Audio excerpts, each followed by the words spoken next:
தற்பொழுது வெளியாகியிருக்கும் அண்மை செய்தி. திருப்பூரில் குமரன் சிலை அருகே பாஜக சார்பில் நடைபெற்ற ஆர்ப்பாட்டத்தில் மாநில முன்னாள் தலைவர் அண்ணாமலை கைது செய்யப்பட்டிருக்கிறார். அண்மை செய்தியாக பார்த்து வருகிறோம். ஆர்ப்பாட்டத்தில் ஈடுபட்ட அண்ணாமலை கைது செய்யப்பட்டிருக்கிறார். திருப்பூரில் குமரன் சிலை அருகே பாஜக சார்பில் நடைபெற்ற ஆர்ப்பாட்டத்தில் ஈடுபட்ட மாநில முன்னாள் தலைவர் அண்ணாமலை கைது செய்யப்பட்டிருக்கிறார். அண்மை செய்தியாக பார்த்து வருகிறோம். கூடுதல் விவரங்களோடு செய்தியாளர் விஜயன் இணைகிறார். வணக்கம் விஜயன், இது தொடர்பான விவரம். வணக்கம் மாலதி.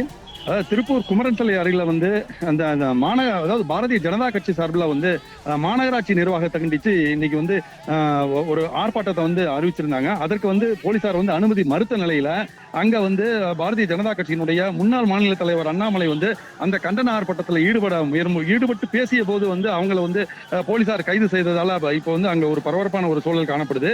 இதுல திருப்பூர் குமரன் சிலை அருகில் இடுவாய் கிராமத்துல குப்பை கொட்டக்கூடிய அந்த மாநகராட்சி நிர்வாகத்தை கண்டித்து பாஜக சார்பில் ஒரு கண்டன ஆர்ப்பாட்டத்தை முன்னாள் தலைவர் அண்ணாமலை தலைமையில் ஆர்ப்பாட்டம் நடைபெறும் என அந்த பாரதிய ஜனதா கட்சியினர் அறிவித்திருந்தாங்க.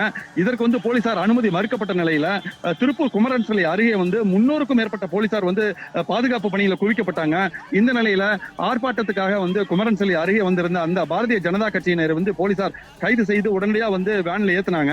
அருகில் இருக்கக்கூடிய அந்த டீ கடைகளில் டீ அறிந்து கொண்டிருந்தவர்களையும் போலீசார் அடையாளம் கண்டு உள்ளே புகுந்து இழுத்து சென்று பஸ்ஸில் ஏத்தினாங்க.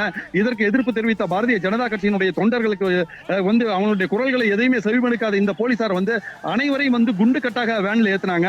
அதனைத் தொடர்ந்து குமரன் சிலை அருகில் வருகை தந்த அந்த பாரதிய ஜனதா கட்சியினுடைய முன்னாள் மாநில தலைவர் அண்ணாமலை பேசிக் கொண்டிருந்த போது அந்த இடுவாய் கிராமத்தில் மாநகராட்சி நிர்வாகம் போலீசாரினுடைய அத்துமீறல் அதாவது உதவியோடு குப்பை கொட்டுவதை கண்டித்து பேசிய போது திடீரென கூட்டத்தின் நடுவே புகுந்த அந்த போலீசார் அவரை வலுக்கட்டாயமா கைது செய்தாங்க. இதற்கு பாரதிய ஜனதா கட்சியினுடைய தொண்டர்கள் 800க்கும் மேற்பட்டவர்கள் எதிர்ப்பு தெரிவித்த போது போலீசாருக்கும் பாரதிய ஜனதா கட்சியினுடைய தொண்டர்களுக்கும் இடையே கடுமையான வாக்குவாதம் ஏற்பட்டது.